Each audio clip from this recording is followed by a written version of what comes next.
Gonna make another video for you tonight using a number 10 Dutch oven.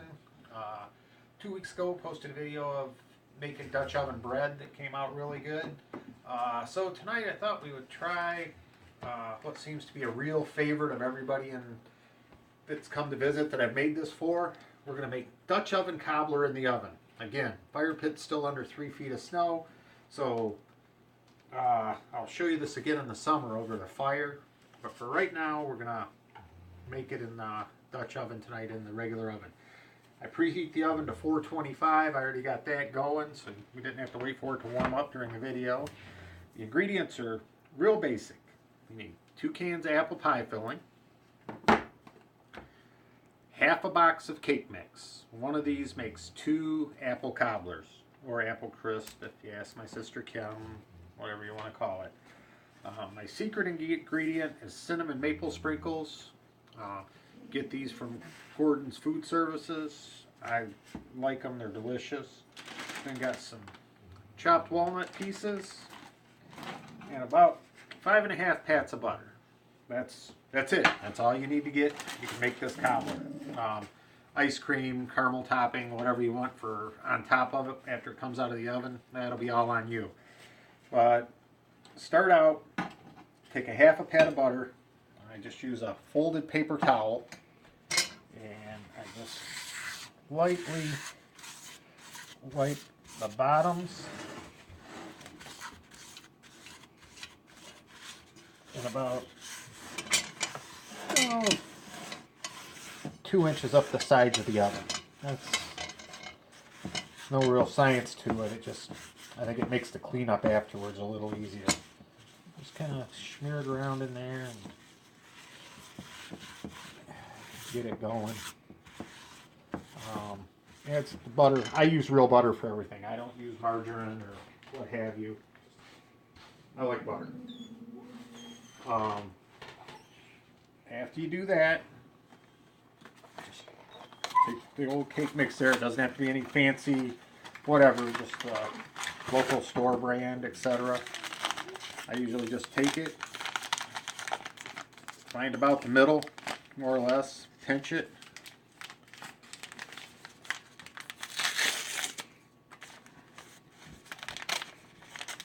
Tear it open, like I said, pinch it right about in the middle. Dump it in. Take the other half, put it away for the next one.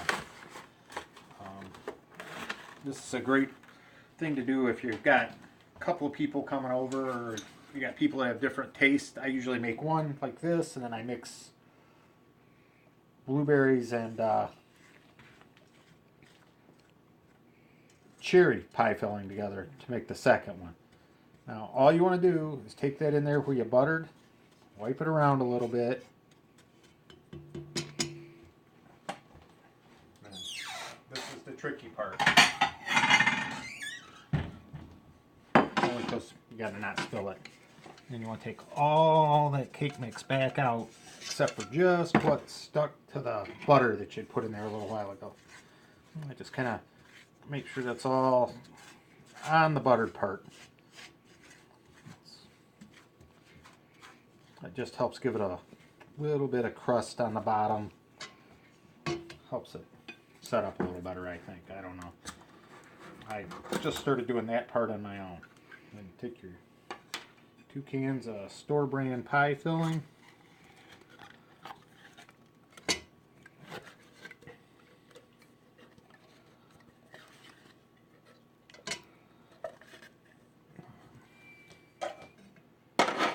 Toss those in.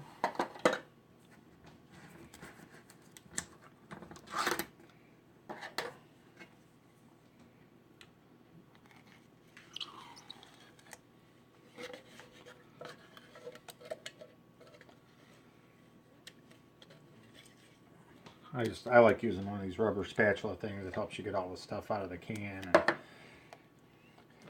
don't have to worry about it. Just kind of level that out.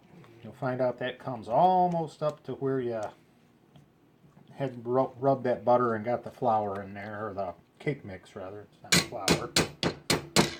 And after you do that, take your cake mix, Put it back in there. Swirl it around. Just want to just coat the top of it. Make sure all the top's covered in cake mix. Then just grab you a handful of these walnut pieces. I just kind of crunch them up over the top a little bit. Spread them around, and equal as you can get them, but remember this is normally a campfire recipe, although we make a lot in the oven in the wintertime. It's a great wintertime dish. Take them, kind of mix them in with the flour. Get them as even as you can without being a perfectionist about it. And take your maple cinnamon sprinklers and open the side with the perforations in it so you don't get too much. Just kind of, just enough to coat the top without getting it too thick, just so it starts to look like a little bit like beach sand. Then go back and take your rubber spatula and just kind of push that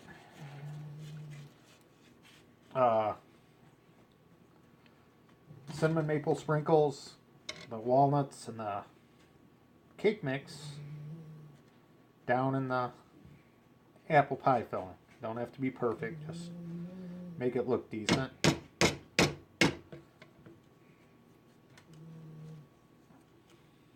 Labrador retriever snoring in the background. Don't know if you can hear that or not. It sounds pretty funny. After that, take your 5 pats of butter, one in the center, one about halfway between there and the top. Basically the cardinal points of the compass and right in the center. North, south, east, west, and dead center. And after you got that done, that's it. Yeah. Take the lid to your number 10 Dutch oven. Like I said, we've got the oven preheated to 425 already. So after your oven's, make sure your oven's fully at 425. Let it heat up for 15 or 20 minutes. Take the Dutch oven, slide it center of the rack, center of the oven, 425 for 30 minutes.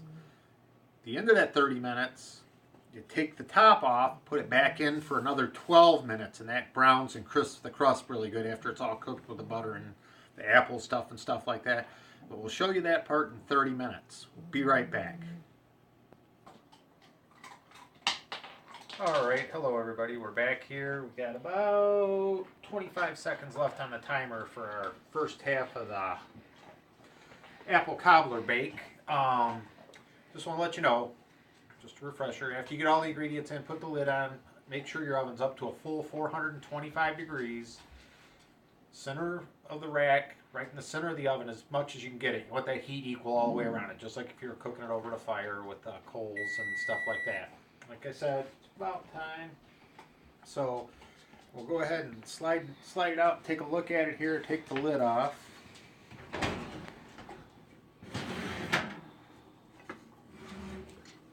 Sure smells good. Oh yeah, that looks just about right. It's all starting to bubble up through, stuff like that. Now you don't do anything else. Close her back up, make sure she's in the center. 425 still, don't change anything. And just timer for about 13 minutes. And I usually find that it's closer to 15, but I never want to overdo it. So go 13, check it. If it's not quite brown and crispy enough and bubbly enough looking, just shut the door and leave it in there for another 2 or 3 minutes. It's the actual recipe that I started with was 30 minutes and 15 minutes, but I found out sometime it got a little overdone if you left it in for the full 15. So I like to go about 13, check it, and maybe leave it in a little longer if I have to. But if you got any questions, you can leave them down at the bottom or any comments, but I really think you ought to try this at home. We'll be back in just a few minutes, or well, in your time, a second or so, to show you the finished product. Be right back. Alrighty, we're back. Our 15 minutes is almost up, or 12 minutes, 13 minutes? 13 minutes is almost up. We're going to go ahead and take a look at this thing, see if it looks ready to come out and go on the counter to cool. The one thing you do want to remember, don't try to eat this right when you first take it out of the oven. It's hot, hot, hot. Check it after 13 minutes. Like I said, we'll take a look here, see what we got. That actually is just about perfect. I think I'm going to go ahead and turn the oven off. Thank you for the help, young lady. But yeah, you take a look at that. I think it's just absolutely perfect. It's still a little soft because it's so hot. You can see the apple stuff still bubbling up. The walnuts and the crust browned up real nice. You'll have that little bit of crust underneath where we put the powder or the flour, the cake mix on the butter and then took it back out. You'll let this cool for 15 minutes or so, and then we're probably gonna plate it up. I like mine with a little bit of sea salt caramel ice cream and some caramel topping. I think Angela likes hers with buttered pecan ice cream and caramel topping. But you can't hardly go wrong with it. Tell you what, give us about 2 seconds your time and we'll come back and show you what it looks like plated up. Thank you. Go. Alrighty, we're back. That's cooled for about 25 minutes now. Take a look. It's settled down. It crisped up nice. It's kind of firm on the top. Really just about perfect. It's like I said, it's been just right at 25 minutes. But no matter how long it's been, I can't wait any longer. So just hear that?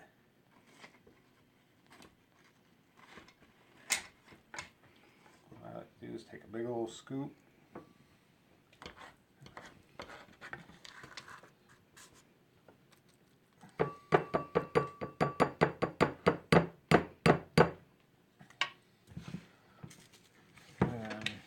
My new favorite topping.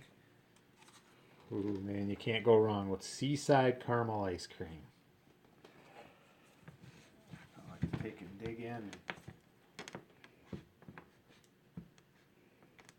Oh, that's a little over the top for me. A little much. Oh, that much right there is what I was trying to do. I'm going to steal it. That's the goodies right there.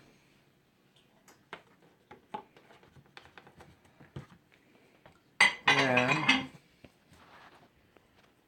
just because I'm not quite fat enough yet, a little bit of caramel topping.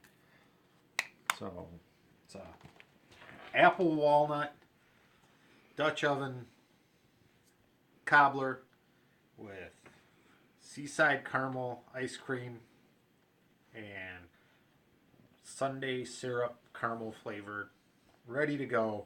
That's how you make it. Make it at home. You're gonna love it. Try it in the oven first.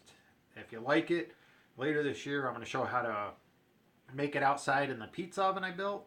That's really good.